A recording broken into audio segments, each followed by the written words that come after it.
What's good? What's good?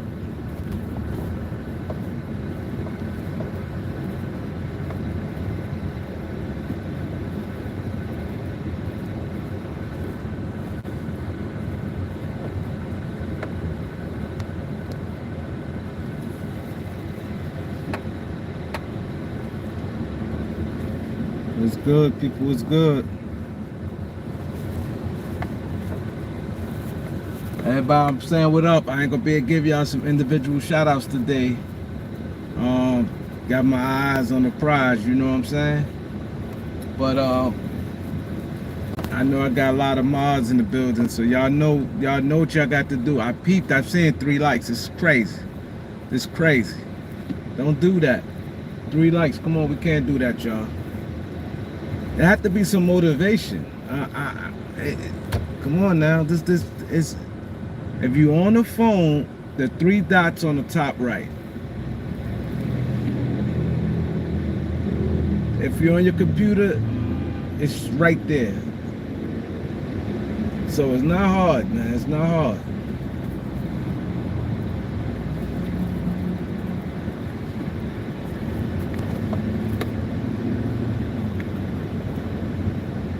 It's not hard, y'all.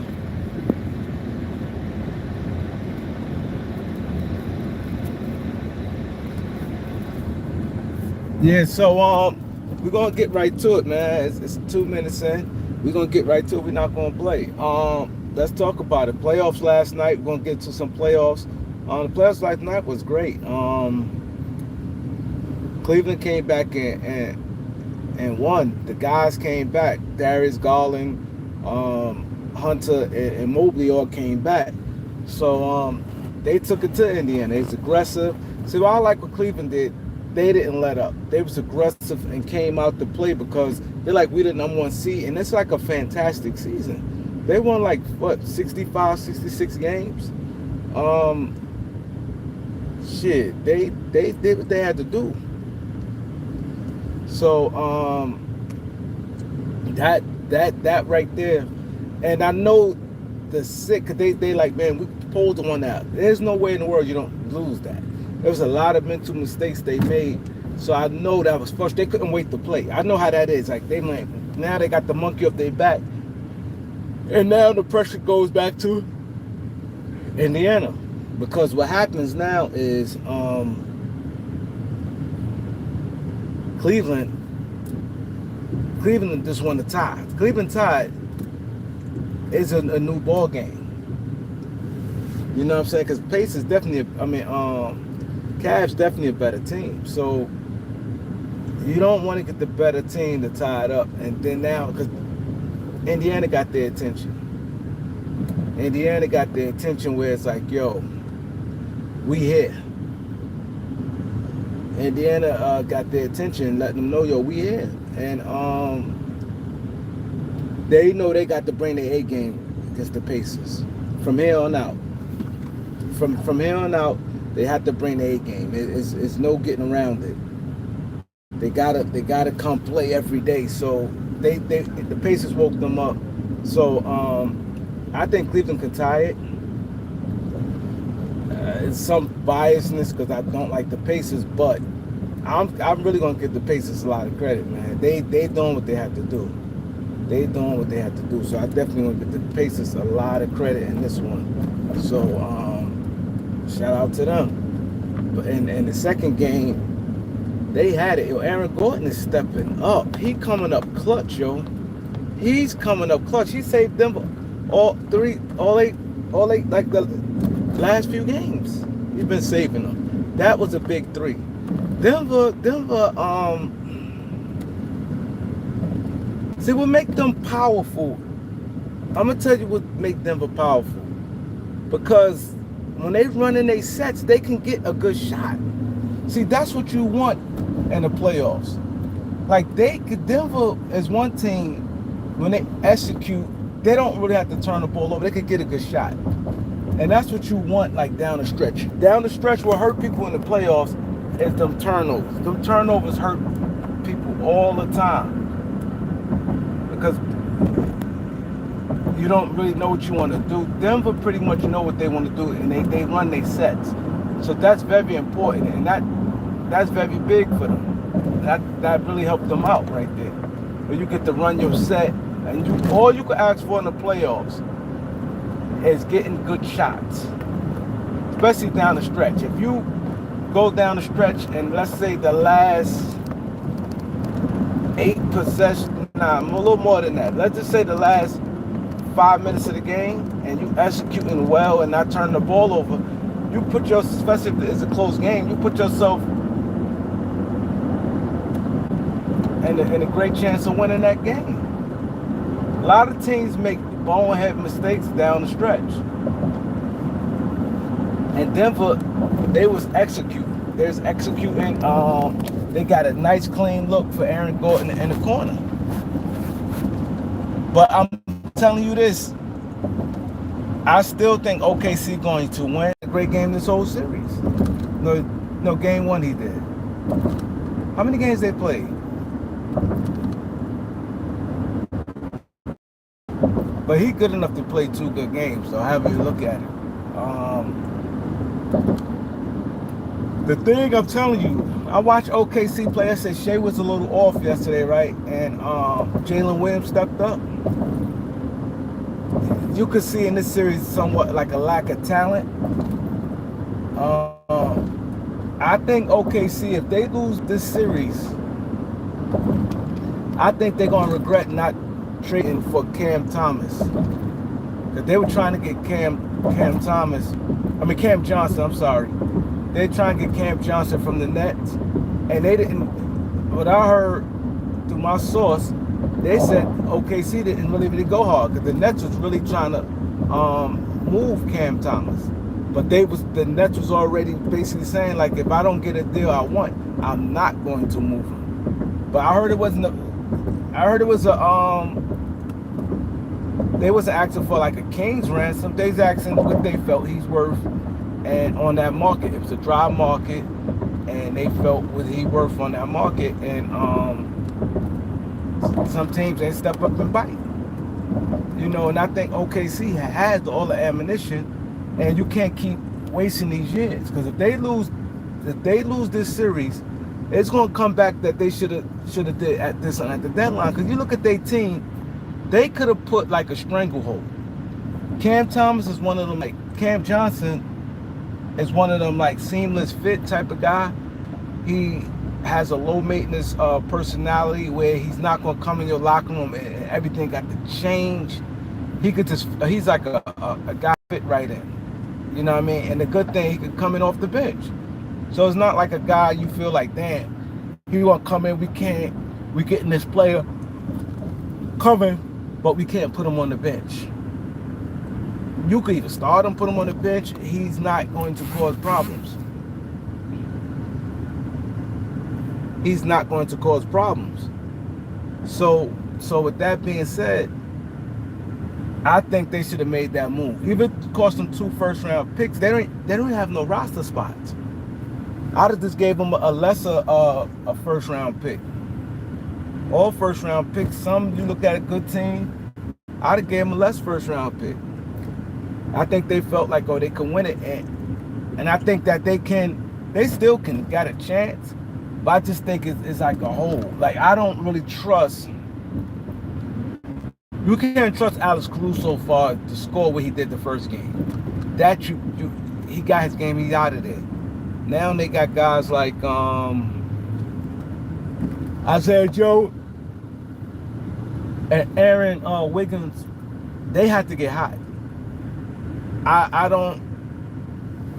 think they could have just done better. Cause obvious one of them guys would have been in the deal. I think that they could have done better, man. Cam Johnson's a better player, and I would have jumped and grabbed him. This way, now you give yourself more options. You strengthening your team. But now Jalen Williams was off. He could have came off the bench and had a good 15, 16 points.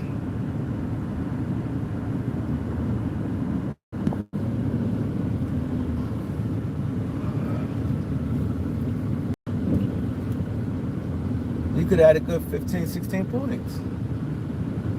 And I think that hurt them right there.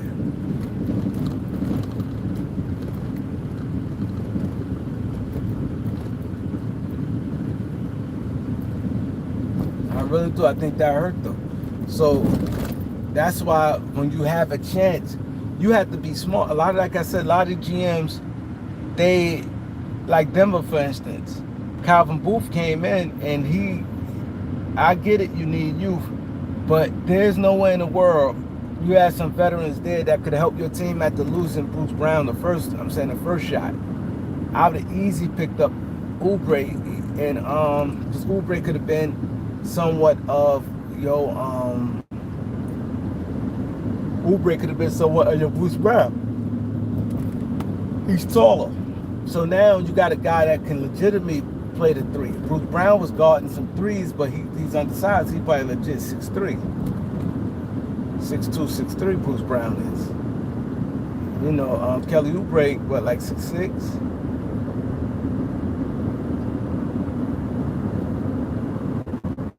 So you put yourself in a much better position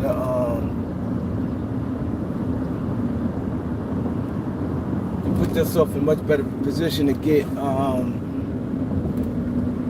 they could have picked up Oubre and I said Christian Woods. They'd have picked up those two. I think they would definitely would probably beat Timberwolves last year. They wouldn't have, because those guys, especially Oubre, he a high energy guy, high motive, and you could have been put him on Ant. That'd have been another body throw at Ant. And he's aggressive. So I think that would have been a big help. But these teams sometimes start reading their press like, oh no, we don't need it, and they just grabbed a whole bunch of minimum guys who's not that good. Every year you're gonna find some good minimum guys that's good that you can use.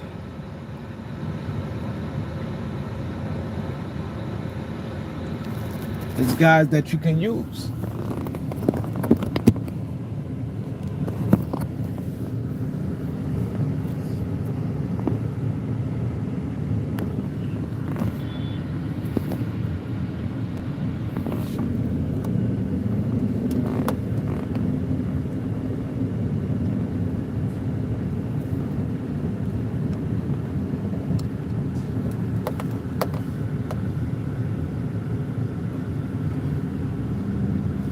Yeah, so I'm gonna get to the Lakers.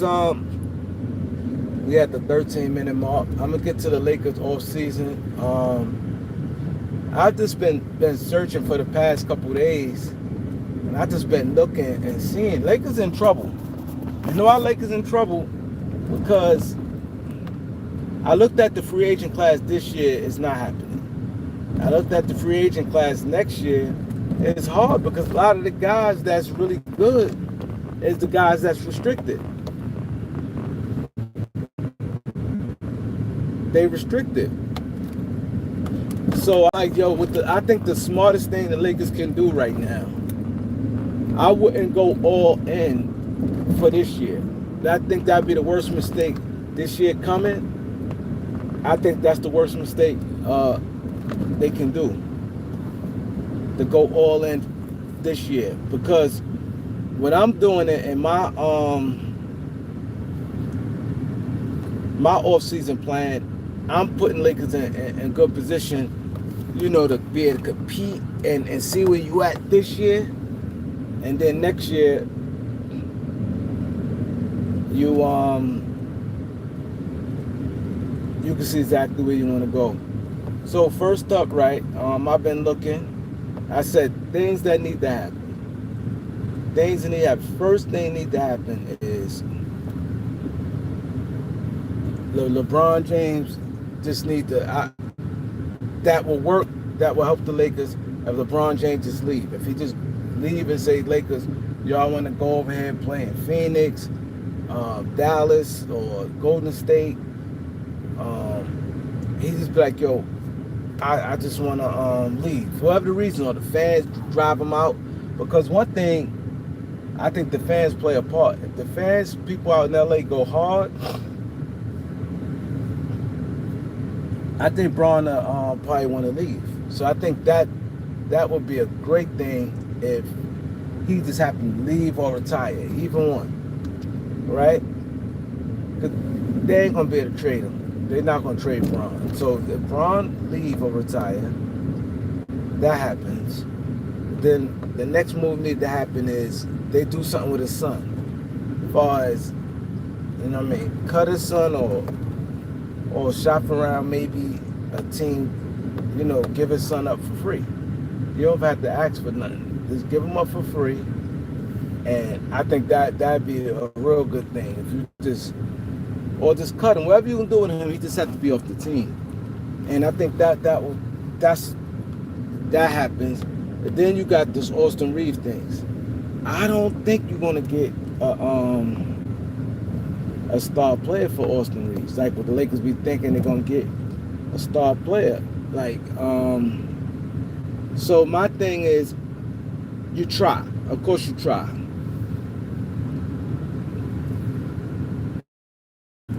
You try. You try to get the star player on that top Reeves around for a star player. If it don't work, don't get him for a star player. Now you look to move him. You know what I'm saying? Now you look to move him. Now you go, okay, cool. Now you trade him. So what I would do, I've been looking at it. I'm like, if you don't get a star player, you could get some players with some upside that can help and fit your team, and then contract wise they won't kill you. Where if you need to make a move, another move, you can make it.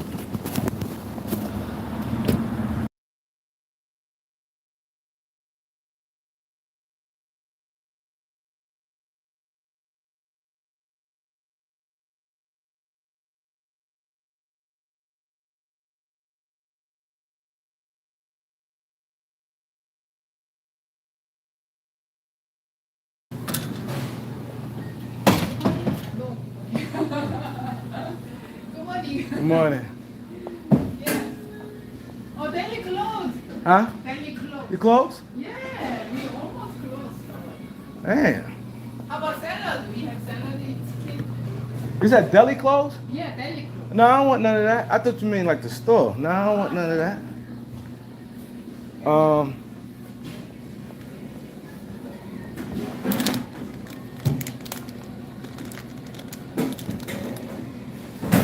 um, so I'm sorry, guys. So what you do is you go, okay. So now next step is you go, okay, trade Austin Reeves. I've been looking at a trade. I said I would do this. I would trade Reeves for Jabari Smith and Cam Whitmore. And now you're getting two more wings. I think Jabari Smith, I think with good coaching, I kind of like his potential. I think he has a shot to a shot to be good.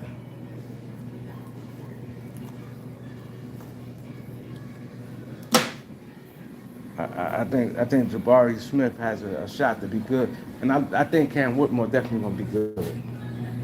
I definitely think Cam Whitmore gonna be good.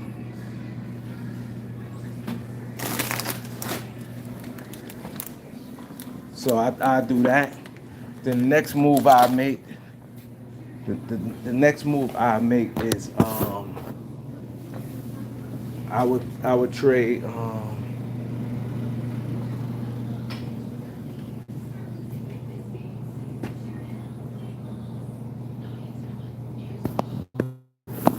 needed this. I trade Vanderbilt.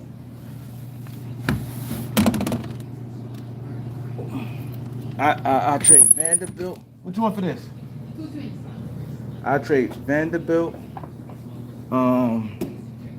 Gabe Vincent, and Maxi Kleber, and a first round pick, that 30-31.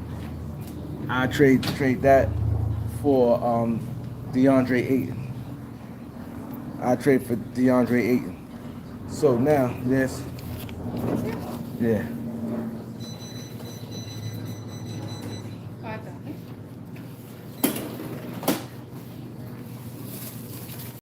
yeah, I trade for DeAndre Ayton, right? So now you have a team. Now up front, I re-signed Jackson Hayes. Now up front, this is what you have up front. You have a team of DeAndre Ayton, Jackson Hayes, Rui, Finney Smith, Jabari Smith, and Cam Whitmore.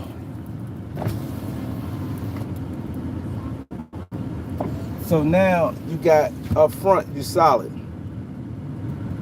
Yeah, I keep Dalton Connect for now. And the guards, I go free agency. See, this is my logic. Let me break down my logic first. This is my logic. I'm like, okay, I just want to start building some type of identity, right? So my logic is, let's try to build an identity, get young guys, and who contracts where I could be in free agency next year. Now, Aiton's going to be a free agent, so that's a good thing. If he don't work out, you could move Ayton if the situation with him don't work out. So he's going to be a free agent. Then you got Jabari Smith. If he don't work out, you have his rights as a restricted free agent. You have his rights. So if things get where you know he not, you can always sign and trade him. Or if you know you getting a big time free agent, if you getting a big time free agent, you can if you get a big time free agent, if you let him walk, you can let him walk. But you really don't want to let him walk. But I'm just saying, but you'll have his rights. But these guys don't have that bad contract, and they giving you free agent flexibility. So you have that working for you. Whitmore, he don't really make no money, and so you putting yourself back. And then the guys, now if LeBron James do leave, now you can open up like a mid-level exception. You know what I'm saying? So now LeBron he opens up a mid-level for you. So now with the mid-level, you break it up, because now you're gonna need some guards.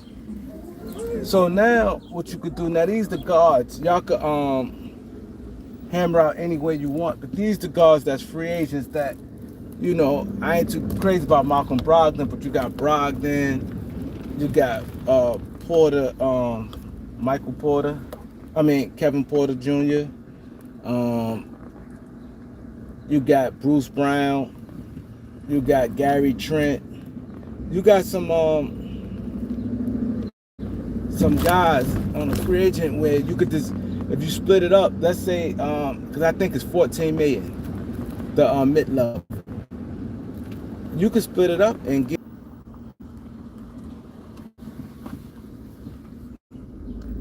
you two guys, and you could get a 1-year deal with that.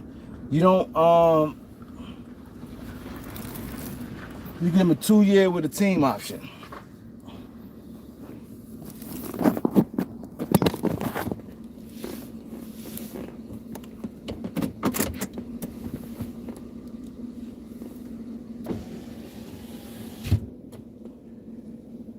Now you give yourself you're getting a 2-year with team option.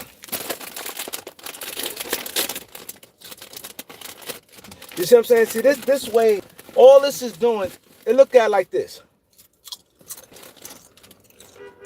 Luka type of guy. Luka is so good. See, we haven't really seen the best of Luka. Luka is so good. As long as you got guys that can make shots and play some decent defense, you're going to be in good shape. You're not going to be worse than last year. So now let's say your starting line is this. Let's say you have Kevin Porter Jr. He could score, and he been playing decent defense in the playoffs. So let's say him and Luka in your backcourt, right? Then at the small forward you got Finney Smith, power forward you got Jabari Smith, and center you got Ayton. Ayton can score, Ayton can rebound, Jabari Smith can rebound. He's tall, he's 6'10". So now you got a nice sized team. Your guards is big with Luka and Porter Jr. Your guards is big with Luka and Porter Jr. And your guards is big with Luka and Porter Jr. Then you got Finney Smith at the 3. Then you got a 6'10" guy in Jabari Smith. And you got 7-footer Ayton. Offensively, you're gonna be good. Luka's so good here, he don't get them guys open shots. All they gotta do is make them. So now, that's what you got going on. You know, on your bench, you got like a Jackson Hayes, Rui, Cam Whitmore, Dalton Connect, and let's say a Bruce Brown or Brogdon, you know, something like that.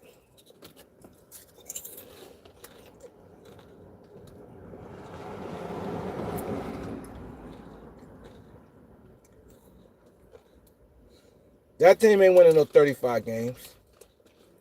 You say that. Let me tell you this. Ayton is an 18-point scorer, easy in this league. Michael, tell me how. To me, Porter Jr. is a better scorer than Reeves. He a better offensive skill set than Austin Reeves. Now you got Luka being Luka, nobody in his way.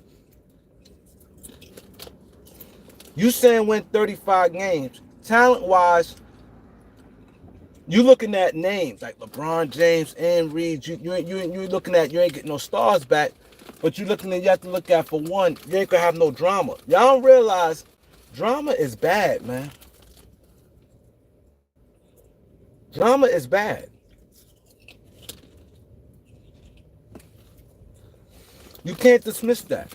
Not having no drama, that'd be a team I think that the fan base gonna like. Now you're gonna have nothing but Laker fans. Now it's gonna be strictly Laker fans. It's not gonna be split where it's Lakers. What make the Laker fan base toxic? Because you got Laker fans and you got LeBron fans. Now that's cutting off a whole fan base, and now you just got Laker fans. So now you can see the direction. Okay, these guys come to the books. You're going to have free agency money. Because you can't. You saying they're going to win 35 games, trying to run it back at LeBron, and you say, okay, we're not trading Reeves. You're not going to get too much better. And they're not that close like you may think it is. You think, oh, we could get a good role player, get this player, we back. Nah. Reeves don't fit with them in that starting lineup. It can't work. So now you're going to have to put Reeves. If you say, okay, I'm running back the team, and I'm going to trade Rui and them guys.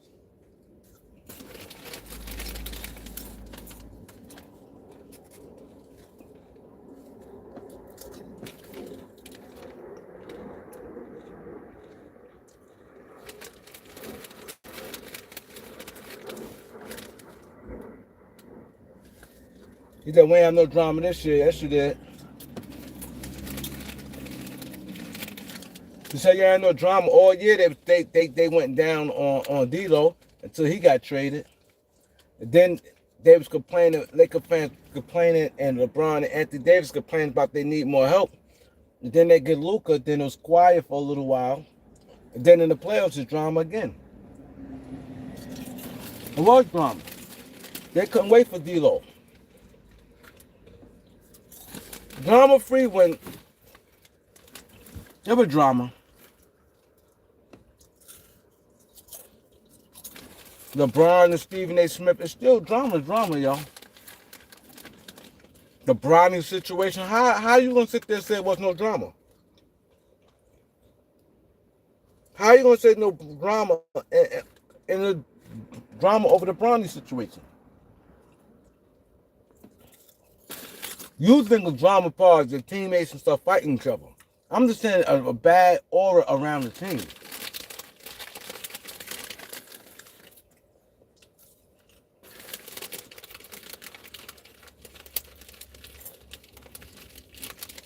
Correct, Festo, was drama. People probably think of drama like every time when the media got something to say about everything, the LeBron and Stephen A. Smith, it was drama on that team.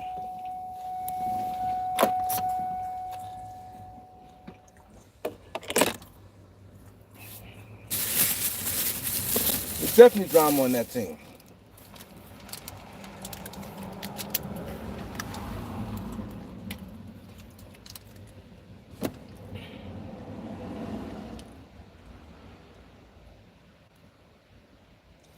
He said once LeBron walked away, the Lakers will struggle to make the playoffs.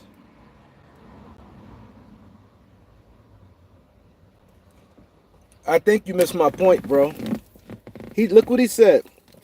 This is why I said either you came in late or you're just not understanding what I'm saying.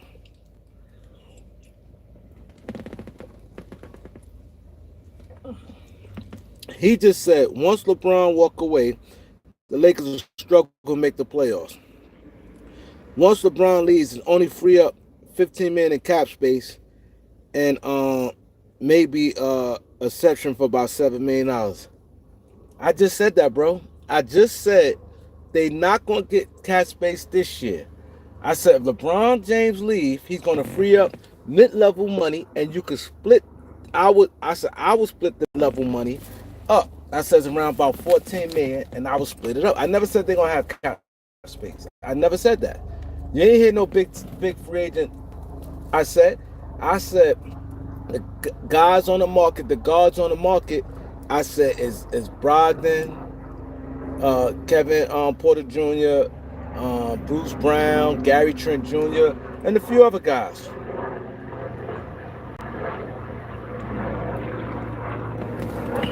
If I can trade into that spot. I just said this year team, I said the Lakers, I started off the show by saying the Lakers is fucked. He said he came in late. I said the Lakers is fucked. It's really not much they can do this year. So I said what I would do, put together a place holding team where you want to start getting some guys, some upside and better fit players. Because I said, the first thing I said, I would try to trade Reeves for a big name player.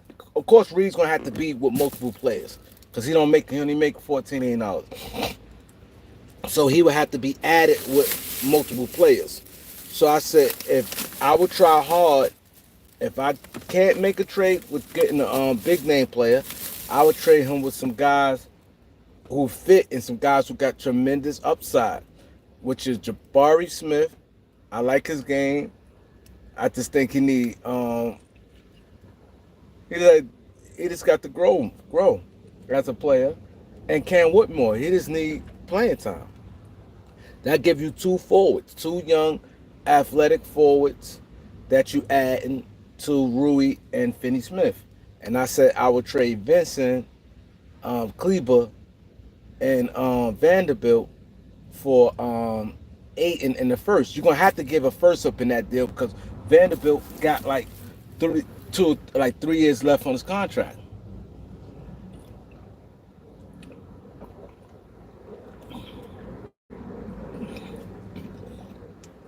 Vanderbilt got about 2 or 3 years left on his contract, and the rest of the guys is coming off their books because Ayton is coming off the books.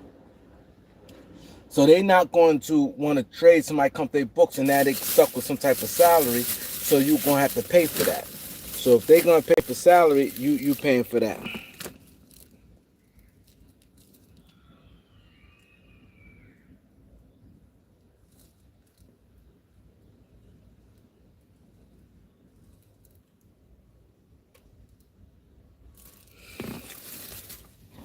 So that's why I said what you do. I said the Lakers fuck have you look at it, because I don't see no trade. And then he said the Lakers struggle to make the playoffs with that team. I think Luka, you fail to realize you haven't seen the best of Luka. Luka is strong enough, and they got all that team won't struggle that bad offensively. You thinking LeBron and you losing LeBron and Reeves, that fit was not good. Braun and Reeves is not a good fit, really, because LeBron ain't fit well because LeBron is so much of a big personality and so much of a legend. Luka can't be Luka while LeBron James there. He can't. He can't be his great self. He could be good, but LeBron James still there. That's still gonna be somewhat looked at as LeBron James team. LeBron James always gonna get mentioned and some things. So it's gonna be hard. Luka, for instance, Luka felt the effect playing with a LeBron James team. This is the first time Luka ever got criticized. Luka took more heat than anybody on the Lakers this year. I mean, this playoffs. And he led them in scoring, and he got hurt. I mean, he got sick. LeBron comes with a phantom injury. He's saying he injured, but he get caught partying. And Skip Bayless said that, if not saying that he didn't get hurt, but it wasn't the injury he said. Because Skip Bayless said he spoke to someone, and I spoke to someone too that had the same injury, but I try not to put it in too much content with the person I would talk to, because the person I would talk to is not an athlete. It's not an athlete. So I really didn't want to say too much what that person said who had the same injury. But Skip Bayless said he spoke to a sports guy, and sports guy said, if you got that injury, you were not coming back in the game. LeBron came back. LeBron got hurt. Came back. He stayed. He kept playing. So he don't think that was the injury there was.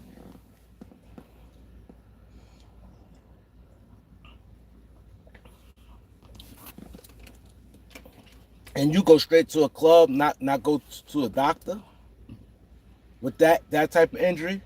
My people said that thing's painful. So they couldn't walk. Now he's not no clumsy. He decent athletic. He played ball, but he's a little older. But he played ball and stuff like that before, like years ago. He wasn't nice or nothing, but he decent athletic, built wise.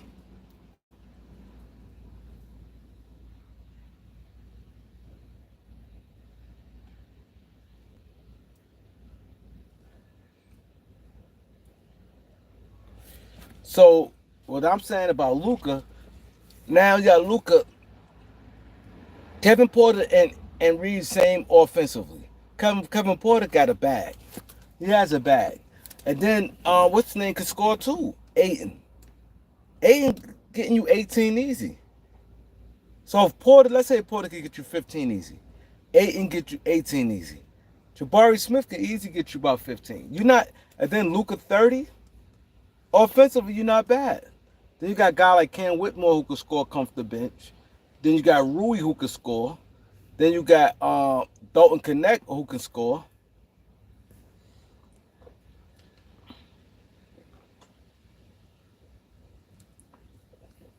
Whoever they guard is.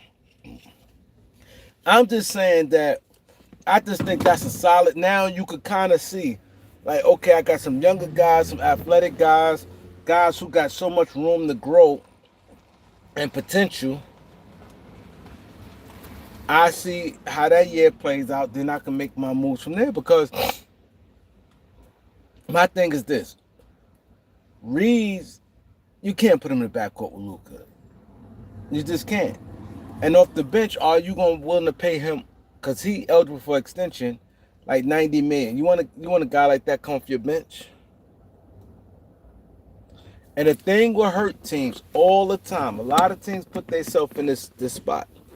A lot of teams always wait a year too late to trade a player. I think this is the best time to try to trade Reeves, Because now, let's say this happens.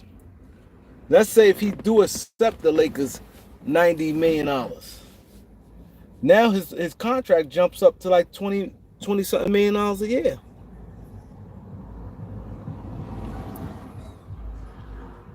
So Aiton is too. So Aiton is so all these centers to me, soft. It's like pick your poison. You ain't lying. I'm not an Aiton fan, but I'm looking at the center position. I'm like, at least he's young and he gets you double. And and far as playing with a guy like Luka, he can pick and roll. He got a good pick and pop. He knocking that jump shot down. He's knocking that mid range. If he pick and pop, he's knocking it down, and he could be a lob threat. He could just score. You give him the ball. He's more of offensive. Like, look at who else that's left.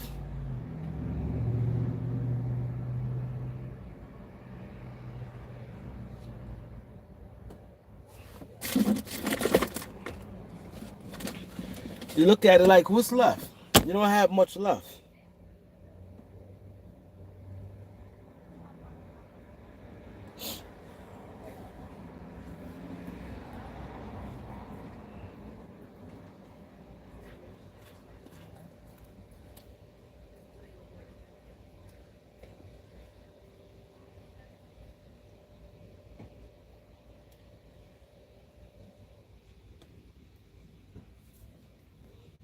You don't have much left.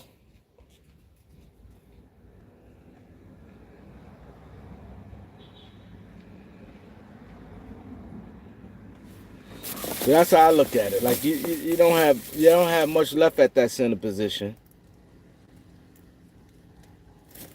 So I just think that's a good way to go.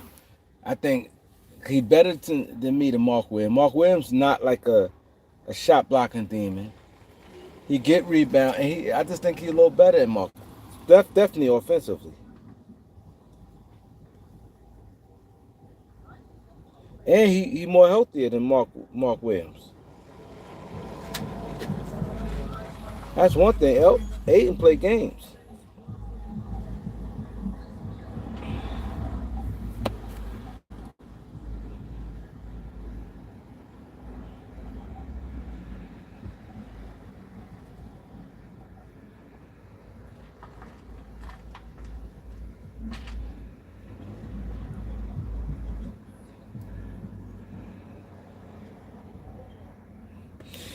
He said, "Get yell at him one time."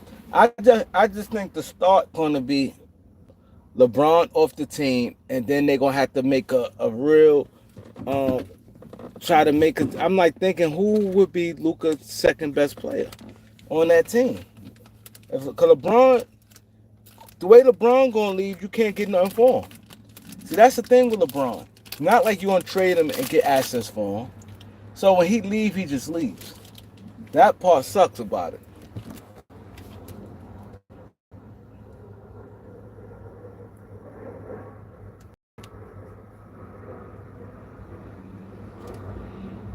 That part sucks about it. LeBron, you just can't.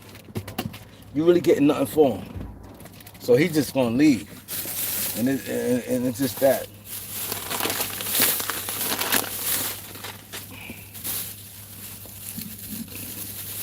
And then now you're dealing with Reeves, who is contract extension. Now you want to pay a guy 90. I think they said 98 million. Here we get 20 something million a year. You want to pay a guy like that come off your bench?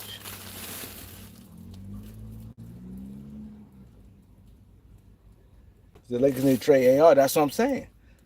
I don't think it's going to be a move out there this year that's going to put the Lakers in real serious title contention. I think LeBron going to be even worse than he was last year. He's getting worse and worse every year. He's still good. He still can play. I'm not saying LeBron can't play, and I'm not saying he's not good, but he declining each year. So I think it's best just to put the thing in motion now, to try to get the players the style of play, the players you're gonna try to get even if these guys don't stay, but that type of style of play you can start implementing now. That's the only thing I would be worried about this year. Build something, try to build something for the future, for next year. Cause this year I don't see it happening. I don't see no moves out there that can be had.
He's at 22 million, not bad off the bench. Isn't Jose? What up, bro?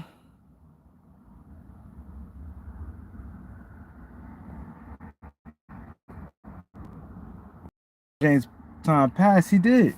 And like I said, and then it's always gonna have this divided fan base. It's just too much. It's too much. Then you got his son either, not that his son doing it purposely or anything, but his son it's just a negative thing, period. Like people who real Laker fans don't rock with Bronny or LeBron. And then you got LeBron fans don't rock with nobody on the Lakers. But LeBron and Bronny.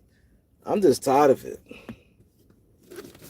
I just think they need to start getting the ball rolling on some type of uh style of play, how they want, you know what I'm saying?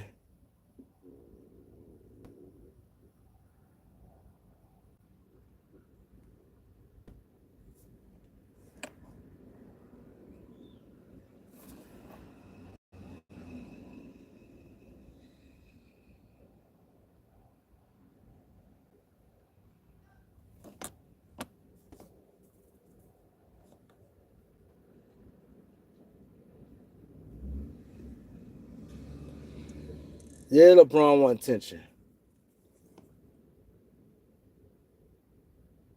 When you I think he retired, if his name come up allegations with this Diddy stuff, I think he retired then.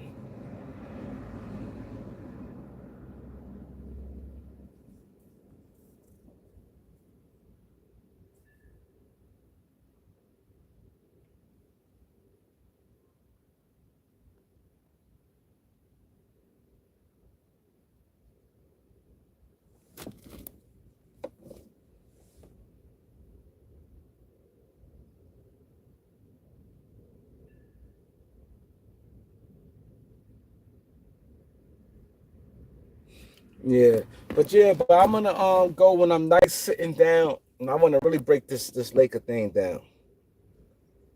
So I need you guys to like, comment, share, subscribe. Peace.